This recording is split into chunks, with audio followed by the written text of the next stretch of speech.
పెళ్ళైన మగవాళ్ళందరికీ కూడా షాక్ ఇస్తూ మరో సంచలన తీర్పు అయితే వచ్చేసింది. దానికి సంబంధించిన కంప్లీట్ వివరాలు ఈ వీడియోలో తెలుసుకుందాం. వీడియో పూర్తిగా చూడండి. అప్పుడే నేను చెప్పే ఇన్ఫర్మేషన్ పూర్తిగా అర్థమవుతుంది. అలాగే ఇంకా ఎవరైనా మన ఛానల్ సబ్స్క్రైబ్ చేసుకోకపోతే వెంటనే సబ్స్క్రైబ్ చేసుకోండి ఫ్రెండ్స్. ప్రభుత్వం నుంచి వచ్చే ఇలాంటి ముఖ్యమైన అప్డేట్స్ మిస్ అవ్వకుండా మీరు ముందుగా తెలుసుకోవాలి అనుకుంటే ఛానల్ని సబ్స్క్రైబ్ చేసుకొని ఫాలో అవుతుండండి. అలాగే వీడియోని ఒక లైక్ చేయడం మర్చిపోకండి. మీరు లైక్ చేయడం వల్ల మరింత మందికి సమాచారం అయితే చేరుతుంది. ఇంకా లేట్ చేయకుండా వివరాల్లోకి అయితే వెళ్ళిపోదాము. పెళ్ళైన మగవారందరికీ సంబంధించి కోర్టు మరో సంచలన తీర్పు అయితే ఇచ్చింది. వివరాలు చూస్తే ఆదాయం లేకున్నా విడాకులు తీసుకున్న భార్యకు ప్రతి నెల భరణం చెల్లించడం భర్త విద్యుక్త ధర్మం అని అలహాబాద్ హైకోర్టు తీర్పు చెప్పింది.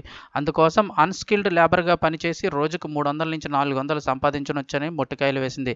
విడాకులు తీసుకున్న తర్వాత తన భార్యకు ప్రతి నెల భరణం చెల్లించడానికి తనకు ఆదాయం లేదని పేర్కొంటూ ఫ్యామిలీ కోర్టు ఇచ్చిన తీర్పును ఓ వ్యక్తి అలహాబాద్ హైకోర్టులో సవరణ పిటిషన్ వేశారు.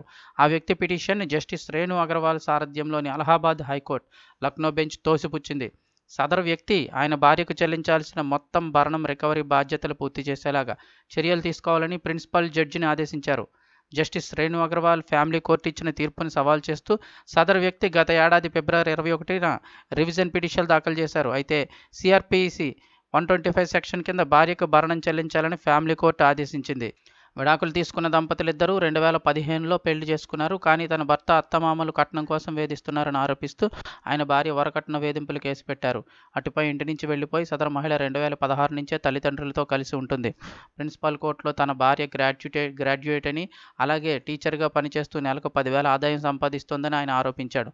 తాను తీవ్ర అనారోగ్యంతో బాధపడుతున్నానని, తన తల్లిదండ్రులు సోదరీమణులు చూసుకోవాల్సి ఉంటుందని తెలిపాడు.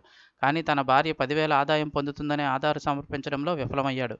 దీంతో ఆరోగ్యంగా ఉన్నందున కార్మికుడిగా ఆయన పనిచేసి భార్యకు భరణం ఇవ్వాలని న్యాయస్థానం అయితే ఆదేశాలు జారీ చేసింది.